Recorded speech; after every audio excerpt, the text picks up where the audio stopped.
My name is Jason Grier. I'm actually a native Charlottean. I live in Cornelius. I've got 3 children. Mary Logan is 18, Jack is 16, and Holt is 13. You know, it's probably easy if you know anything about my family. It's probably very easy to look from the outside in and think, wow, boy, they really got a great life. But you know, it's just like anything else. Everybody has their ups and downs, and everybody, has their trials and tribulations, and so for me, my rocky patch started years ago, with my youngest son, and his diagnosis of a really rare and really cruel disease that he takes 45 doses of medicine every day. You ask yourself when you're going through something like that, how could you let this happen to my child?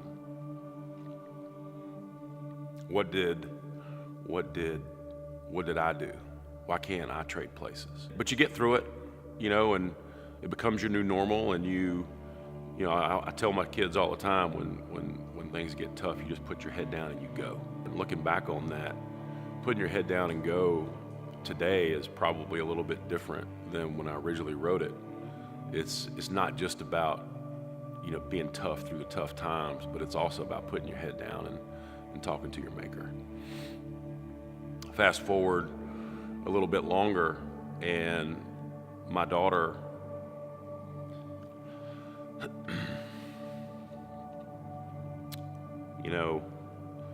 she's my only daughter, and it's always been a different kind of love with her. When you have a son, it's that kind of that beat your chest love. But when it's a daughter, it's that just grab you by the soul. That's my pride and joy. And she had gone through a difficult time. She made a mistake, and it put her in the hospital. And it put her in the hospital in a life and death situation. All that feeling of, where are you? Why aren't you helping her right now? It's just a helpless feeling. When she was in the coma, she got pneumonia. And when she got pneumonia, she got a common cold on top of it. And it essentially shut her lungs down.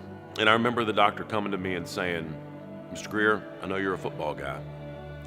He said, "So I'm going to put this in football terms for you." He said, "We're at the point of the Hail Mary." He said, her lungs are, imagine them like a sponge, and they're super saturated in water. We have to dry them out. And there's only one piece of equipment that can save her life. And in fact, there's only 3 in the Southeast. You pick.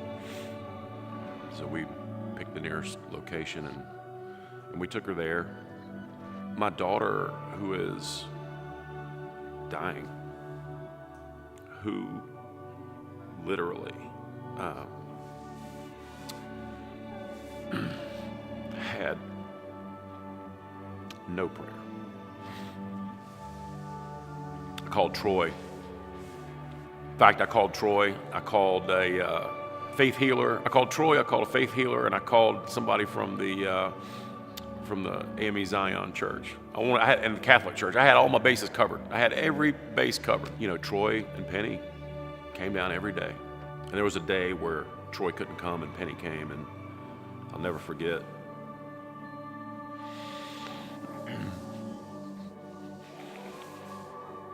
Being out in the hallway with her, and she said, Jason, God's in the miracle business. I said, well, Penny, I'm due.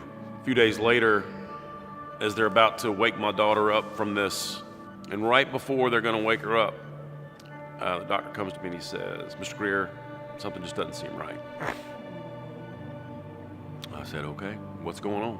He said, "Well, we wanted to do a CAT scan of your daughter's brain before we woke her up, and we found 100 microhemorrhages And he said, your daughter's going to live, but you're probably going to be bringing home a vegetable.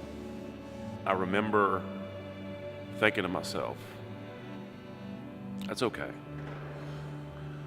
As long as I get to see her. And so I went and called a friend of mine that's a surgeon, and he explained to me what's going on, and he said, Jason, I love you, but you need to sit down. This is not good news. And I remember I called Troy and I called Penny, and Penny said, Jason, God's in the miracle business. So they went to wake her up, and for 3 days my daughter didn't move.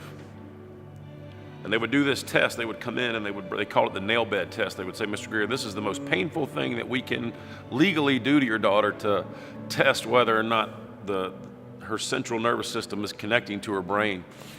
So they would take this pin and they would put it on her nails, and they would squeeze, and she wouldn't move. And they would do her left hand and then her left foot and her right foot and her right hand. And every day, nothing. And on the third day, isn't that crazy? On the third day, they did her left hand, nothing. They did her left foot.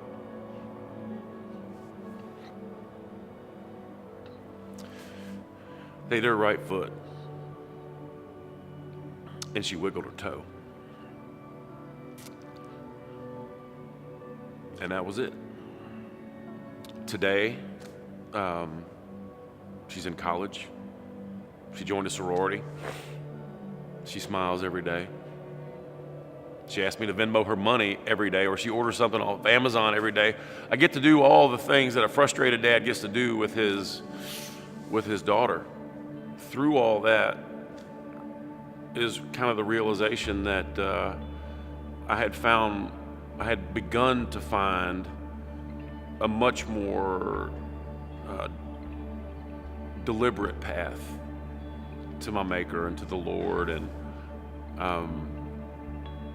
where He had shown me that, yeah, I put all this in your way because you're the only person that can handle it. And so that began my relationship with Freedom House, my real relationship with Freedom House. And it was slow, and I would tell Troy, I said, listen, I'm still mad at the Lord, and I have a hard time trusting for obvious reasons, but I'm gonna give it a try. It just became the right way for me to connect. I've been to other churches, been to other places, and it just wasn't for me. This place was for me. And so when I think about, the favorite things that I do, or my favorite places that I go, and I've been all over the world many times, is where I like to be. To be around such a incredibly talented group of people with so much depth. It's like kind of being part of a really good football team that's got a great bench. Because no matter when I come, or no matter who's on stage or what they're talking about, it all has meaning and it all connects, and it makes me feel like I'm where I'm supposed to be.